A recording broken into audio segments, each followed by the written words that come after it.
Bang, ini pabrik apa bang? Ini gambar pabrik apa bang? Tahu? Oh, tahu bang? Bukan pabrik sawit. Nggak tahu gambar apa nih bang? Siapa yang masak bang? Oh, ya bang. Oh nggak tahu bangnya. Nggak tahu. Main asal pasang itu kan? Nggak tahu. Saya lanjutkan terkait pertanyaan awal. Apa yang dipesankan dari tadi? Sesungguhnya teman-teman bisa dengarkan tadi. Tapi pertama, ketidakadilan ekonomi terjadi di negeri ini dan ketidakadilan ekologi terjadi di negeri ini. Di banyak tempat, perekonomian memajukan seluruh rakyat, lalu perekonomian dikembangkan terus sampai merusak lingkungan. Ketika lingkungan rusak, rakyat sudah mendapatkan kesejahteraan.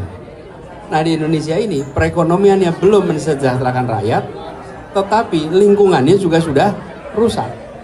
Karenanya, saya sampaikan untuk agenda gerakan rakyat ke depan, harus pembangunan ekonomi ekologi. Ekonomi yang berkeadilan, pertumbuhan berkeadilan, adil pada seluruh rakyat, dan adil pada ekologi. Itu pesan pertama. Yang kedua, begitu banyak kerusakan hutan yang terjadi, atau kita sebut dengan deforestasi yang terjadi, menurut data, lebih dari 90%, bahkan 97% adalah legal. Jadi, memang benar ada pembalakan liar, tapi mayoritas terbesar adalah legal. Artinya, ada regulasi, ada aturan main yang harus dikoreksi. Karena itulah perlu upaya semua untuk mengkoreksi ini.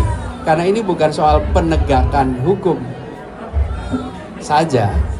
Kalau pembalakan liar itu perlu penegakan hukum.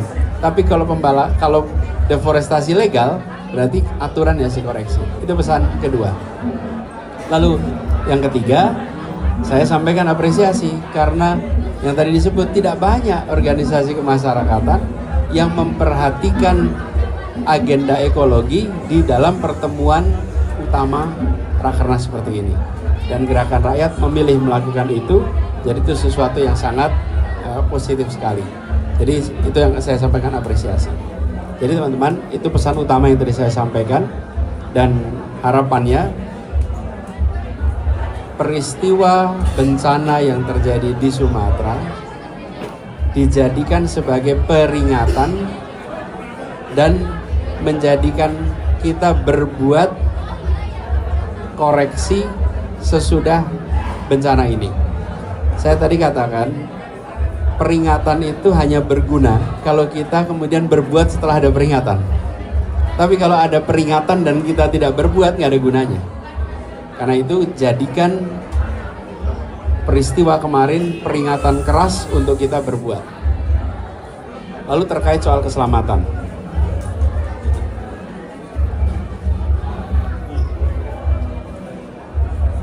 Yang terkait dengan kebebasan berbicara. Negeri ini harus melindungi. Negara berkewajiban menjalankan konstitusi. Dan konstitusi mengatakan bahwa rakyat memiliki kebebasan untuk berserikat, berkumpul, dan menyuarakan pendapat. Negara punya kewajiban konstitusional untuk melindungi itu. Dan ketika ada praktek-praktek ancaman kepada orang-orang yang menyuarakan pendapatnya, maka negara berkewajiban melindungi.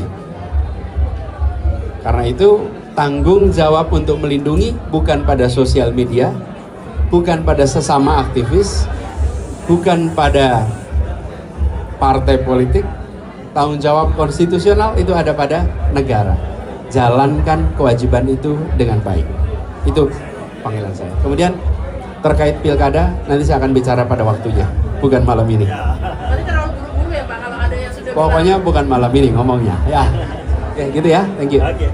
Terima kasih semua. Cukup ya. Oke. Assalamualaikum warahmatullahi wabarakatuh.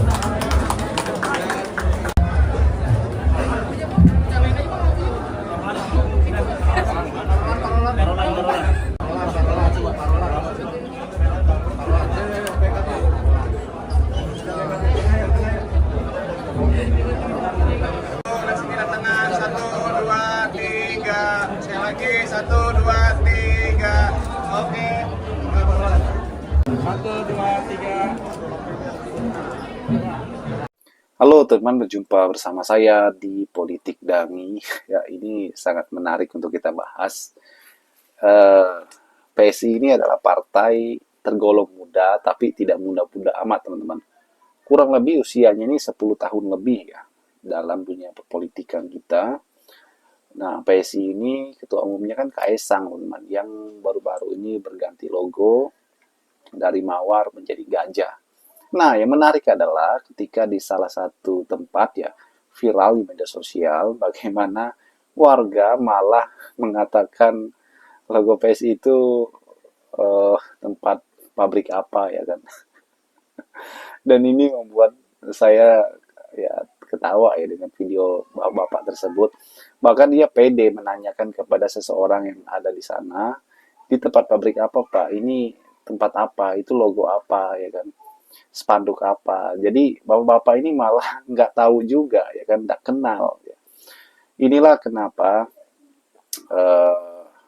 kita lihat ya bagaimana semangat dan ambisi daripada Kaesang yang pada saat itu ingin menguasai Jawa Tengah ya, dan mengalahkan Banteng, teman-teman. Dan ini sangat-sangat kocak ya.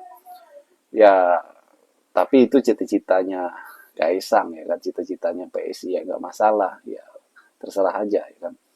Namun kalau kita bandingkan dengan partainya Anies Baswedan, Gerakan Rakyat yang baru saja dideklarasikan beberapa hari ini, itu langsung dikenal masyarakat, teman-teman.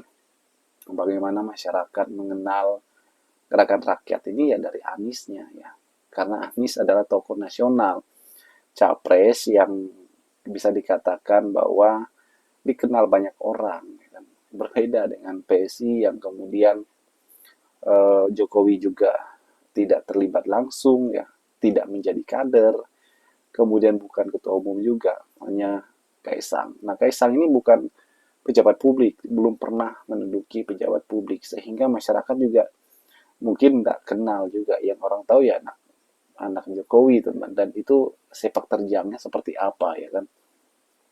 Saya yakin bahwa ketika diadu PSI dan Gerakan Rakyat ini 2029, saya yakin Gerakan Rakyat akan menang ya, karena di sana ada Anies, teman-teman. Pemilih Anies yang ada di PKS, yang ada di Nasdem, saya rasa akan memilih Partai Gerakan Rakyat ini ya menjadi partai mereka, dan karena ada ketokohan Anies di sana. Apalagi di pemilu 2029 ini, dan itu bebas, teman-teman. Bagaimana menurut kalian? Apakah kalian yakin bahwa PSI ya, bisa lolos 2029, atau malah sebaliknya ya tidak lolos, yang lolos adalah Gerakan Rakyat?